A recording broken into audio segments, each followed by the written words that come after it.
cierto como el aire que respiro, tan cierto como la mañana se levanta, tan cierto como que le canto y me puede oír. Dios está en mí, tan cierto como el aire que respiro, tan cierto como la mañana se levanta, tan cierto como que le canto y me puede oír. Dios está en ti, tan cierto como el aire que respiro, tan cierto como la mañana se levanta, tan cierto como que le cantas, tan cierto como que le canto, tan cierto como que cantamos y nos puede oír.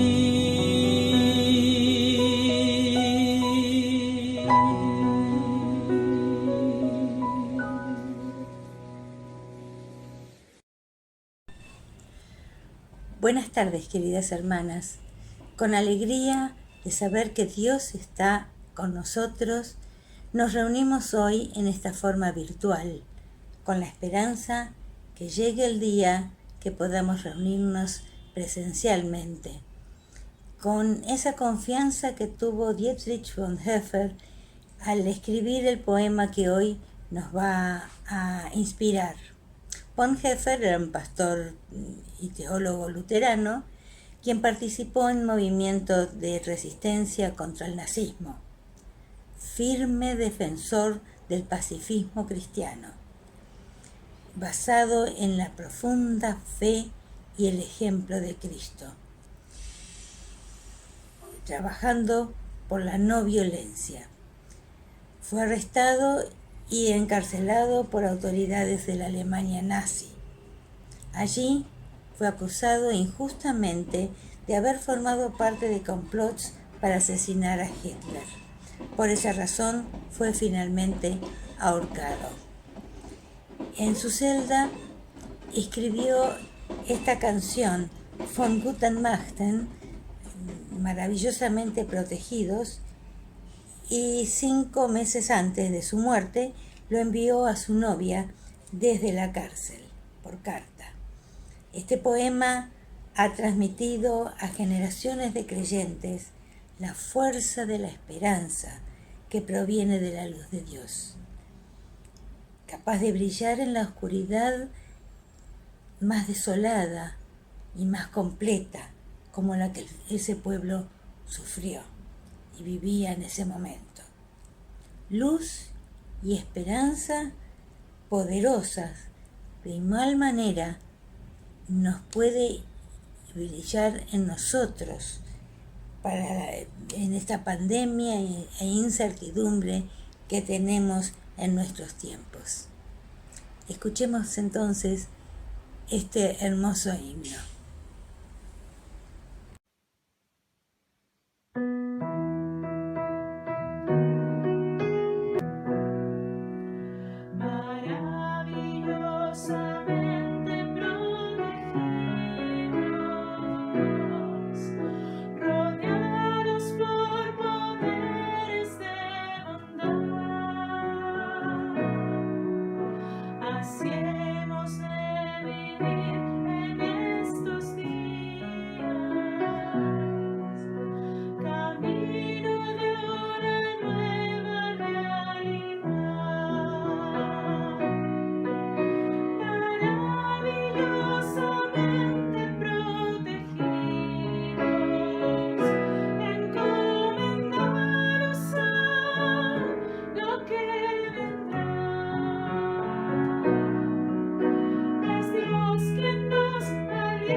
Y para siempre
Simone de Beauvoir dijo: no olvidar que basta una crisis política, social, económica o religiosa para poner en peligro los derechos de las mujeres.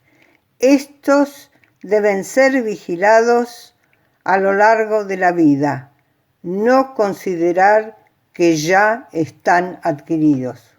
En esta reunión y ante la situación de Afganistán, queremos recordar la lucha de las mujeres para conseguir los derechos de los cuales hoy disfrutamos. Y sabemos que todavía tenemos un largo camino por delante. Las invitamos a ver este video de la historia de la lucha de las mujeres. Como sabes, la historia ha sido construida considerando al hombre el sexo fuerte y a la mujer el sexo débil, más frágil, menos capaz, incluso menos inteligente. Y además, esa diferencia se ha hecho pasar como algo natural, algo que se da por naturaleza. Pues bien, el hombre, basándose en esa superioridad natural, ha sido el protagonista de decisiones políticas, sociales y culturales, y ha dejado a la mujer la función de crianza de hijos y cuidado de la casa. Bueno, y de su satisfacción sexual. Y eso durante siglos y siglos y siglos.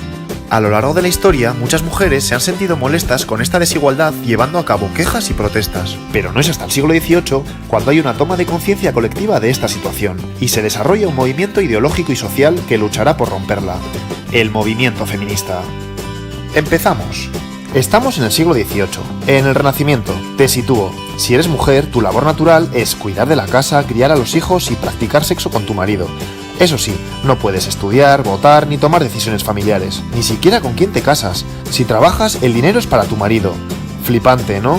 Bueno, entonces surge la Ilustración, principalmente en Francia, un movimiento intelectual que defiende la igualdad social de las personas. Todos somos iguales independientemente de la clase social. Como recordarás, esto lleva a la Revolución Francesa, que trae consigo la Declaración de los Derechos del Hombre y del Ciudadano. Pero, ¡tachán!, en esa declaración hablan exclusivamente de los derechos del hombre sin incluir a la mujer. Las mujeres no entienden cómo, habiendo un cambio político hacia la igualdad universal, ellas, la mitad de la población, son excluidas. Y entonces aparecen dos mujeres fundamentales dando lugar a la llamada primera ola del feminismo. Ya verás. Por un lado, Olympe de Gouges.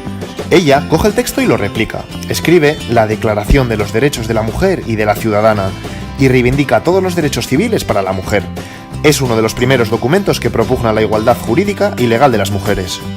Por otro lado, Mary Wollstonecraft y su Vindicación de los Derechos de la Mujer, considerado el texto que funda el feminismo. Fíjate lo que dice. La diferencia entre los géneros, hombre y mujer, no es algo natural, como se venía pensando, sino algo cultural, algo que se produce a través de la educación. Por tanto, aboga por una educación igualitaria. Muchas mujeres comienzan a cuestionar la necesidad de quedarse en casa por obligación. Por cierto, la hija de Wollstonecraft fue Mary Shelley, autora de Frankenstein. Curioso, ¿eh? Ante estas primeras reivindicaciones feministas que suponen todo un avance, se responde con una dura represión. Olympe de Gouges, por ejemplo, es guillotinada, muchas mujeres encarceladas, no se permite que se reúnan más de 5 mujeres en la calle.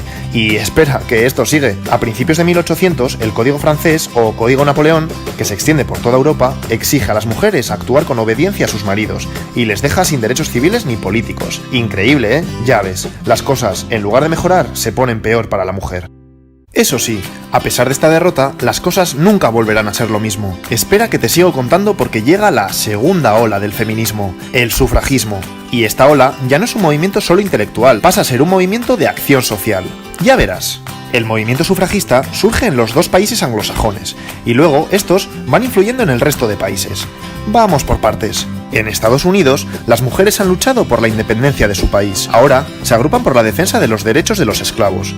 Bueno, pues 4 mujeres viajan a Londres, al Congreso Antiesclavista. Pero no te lo pierdas, no les dejan participar por el hecho de ser mujeres. Al final, les dejan hacerlo tras una cortina. Indignadas, toman conciencia de su desigualdad como mujeres y, de vuelta al país, 2 de ellas, Lucrecia Mott y Elizabeth Cady Stanton, comienzan su lucha, ahora ya, a favor de los derechos de las mujeres. En 1848, en Seneca Falls, frente a unas 300 personas, exponen la Declaración de Sentimientos. Reivindican recuperar todos los derechos civiles, como la igualdad de educación, Y, como sabes, el voto. Hacen especial hincapié en esto último porque piensan que una vez pudiendo votar, los demás derechos vendrán solos. Es el inicio del sufragismo norteamericano. Las mujeres comienzan a defender sus derechos en masa, con manifestaciones, panfletos, pero no te creas que fue algo sencillo, porque durante años y años son humilladas y pisoteadas. En Inglaterra lo mismo, pero aquí se cansan antes, y tras casi medio siglo de lucha moderada, pasan a la acción, y encima lo hacen fuertemente, a través de huelgas de hambre, encadenamientos, sabotajes a líderes políticos, incluso bombas e incendios. ¿Sabías que se les debe a ellas la invención de estos métodos de lucha? Vaya. Y primera victoria. Poco a poco, a partir del final de la Primera Guerra Mundial, las mujeres empiezan a obtener el voto por diferentes países del mundo. En Inglaterra lo consiguen en 1918, eso sí, solo para mayores de 30. En Estados Unidos, en 1920, aunque solo para las mujeres blancas, y 80 años después de Seneca Falls. Y así le seguirán otros países. Pero espera un momento. El movimiento sufragista es principalmente un movimiento de burguesas blancas. ¿Y el resto de mujeres? Bueno, pues empiezan a aparecer mujeres feministas con otras realidades, como Sojourner Truth, una esclava negra que habla por primera vez de la doble exclusión, por negra y por mujer. O Flora Tristan, mujer socialista que habla de las mujeres obreras y explica también la doble represión que sufren, de clase y de género. Explica que la mujer es la proletaria del proletariado. Y es que precisamente ella puede considerarse la precursora del llamado feminismo socialista. Te cuento, el feminismo socialista cree que para que la mujer se libere debe cambiar el sistema capitalista establecido. Esto es complejo, pero me interesa que sepas que empiezan a distinguirse dos ramas dentro del feminismo. Una que busca la igualdad de derechos y otra que pretende cambiar todo el sistema establecido. Luego lo verás más claro. Bueno, pues ahora llega un periodo donde el movimiento feminista se paraliza. Estamos en el periodo entre las dos guerras mundiales. Las mujeres han logrado el voto en varios países, han comenzado a entrar en la universidad, y muchas se desmovilizan. Justo entonces aparece alguien clave en el feminismo, Simone de Beauvoir, en Francia. En 1949 escribe El segundo sexo y vuelve a remover conciencias. Este es una pasada de libro, ya que es el estudio más completo sobre la condición de la mujer. Con su famosa frase, no se nace mujer, se llega a serlo, nos dice que no es cierto que a las mujeres se las defina por su sexo biológico, sino por una serie de roles asociados al mismo que tendrán que cumplir para ser consideradas precisamente mujeres. Y más cosas. Habla del androcentrismo y explica que el hombre es la norma, la medida de todas las cosas, y la mujer siempre es lo otro. De esta forma se impide que la mujer se asuma a sí misma como sujeto y hace que se identifique con lo que el hombre espera de ella. Piénsalo un momento, ¿a que lo ves claro? Ha comenzado la tercera ola del feminismo. Volvemos aquí. Los hombres han vuelto de la Segunda Guerra Mundial y la mujer está nuevamente en el hogar. Ahora tienen todas las comodidades para ser amas de casa felices. La publicidad lo deja claro. Pero empieza a pasar algo. Miles de ellas se enferman, se deprimen, caen en el alcohol, viven ansiosas. ¿Qué está pasando? Pues entonces llega Betty Friedan, una socióloga que escribe Mística de la feminidad, donde pone nombre al problema que no tiene nombre. Explica que estas mujeres viven insatisfechas en ese estilo de vida aparentemente maravilloso, ya que sienten que están priorizando el cuidado de otros a sus propios deseos. El libro es un bestseller. Muchas mujeres entienden lo que les pasa y comienzan a construir un estilo de vida nuevo. Buena Betty. Pero ella no se queda ahí, también pasa a la acción y organiza junto con otras mujeres Now, el mayor movimiento de la mujer hasta entonces, y que ha ido creciendo hasta la actualidad. ¿Qué buscan? Mejorar el estilo de vida de las mujeres centrándose en temas del ámbito personal. Comienza el feminismo liberal.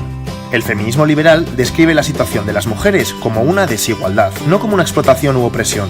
Así que, ¿qué hay que hacer? Pues luchar por cambios hasta lograr la igualdad entre los sexos. ¿La mujer no tiene espacio en la vida pública? Pues hagamos lo posible por incluirla en el mercado laboral y en los puestos de poder. Son los años 60.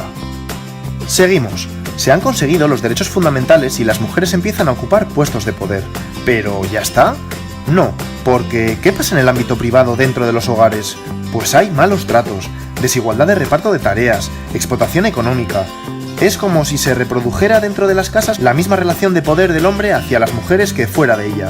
Cada vez hay más conciencia de esto, y surge una nueva corriente feminista que quiere cambiar esta situación. El feminismo radical, pero no te confundas, radical de raíz, porque el problema hay que resolverlo desde ahí. ¿Y cuál es la raíz del problema? El patriarcado, el sistema de dominación del hombre sobre la mujer, que se produce en todos los ámbitos, familiar, política, económica, social, científica.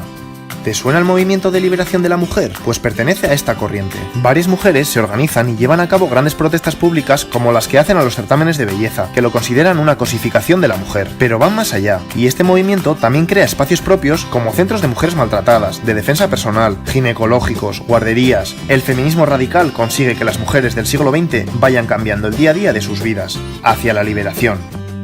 Y como te he dicho, ya tenemos las dos grandes posturas feministas de las que te he hablado antes. Recapitulemos. Las feministas liberales buscan la igualdad de derechos de la mujer frente al hombre. Las feministas radicales van más allá y quieren romper el sistema patriarcal en que vivimos. Comienzan entre ambas posturas ciertas diferencias. Te pongo un ejemplo. ¿Qué pasa si tú, mujer, subes un selfie a redes sociales en una postura sensual? Pues para el feminismo liberal, genial. Estás desafiando al sistema, que espera que te comportes de forma recatada. Estás empoderándote. El feminismo radical piensa otra cosa. Respeta tu foto. Eres libre de hacer lo que quieras, pero no cree que estés desafiando nada, porque te mueves dentro de los esquemas patriarcales impuestos del sentido de belleza de la mujer y feminidad. Vamos, que el sistema de poder se sigue manteniendo. Llegan los años 90. Vale, siguen los avances, pero veamos, hasta ahora es como si el feminismo hablase siempre de un prototipo de mujer. Pero una cosa, ¿qué pasa por ejemplo con las mujeres transexuales? ¿Y las musulmanas? ¿Africanas? ¿O asiáticas? Pues bien, a partir de ahora se toma conciencia que no existe un solo modelo de mujer, sino múltiples, dependiendo de cuestiones sociales, étnicas, nacionales o religiosas. Y surgen nuevos y múltiples feminismos, teniendo en cuenta las necesidades de cada una de ellas. Feminismo negro, feminismo poscolonial, transfeminismo radical, ecofeminismo, teoría queer. Ya no existe un feminismo único. A lo largo del siglo XXI se va adquiriendo una mayor conciencia en la sociedad general de la desigualdad de la mujer, y surgen movimientos sociales como el movimiento Me Too, donde millones de mujeres denuncian públicamente su experiencia de abuso por hombres, o las manifestaciones y huelgas multitudinarias del 8 de marzo de 2018, en el Día Mundial de la Mujer. Se ha logrado mucho, pero a día de hoy no se ha consolidado la igualdad entre hombres y mujeres. Sigue habiendo violencia de género, las mujeres siguen cobrando menos por el mismo cargo laboral, y los puestos relevantes en el mundo de la política, militar y económica siguen siendo mayoritariamente de hombres. Hemos llegado a la actualidad.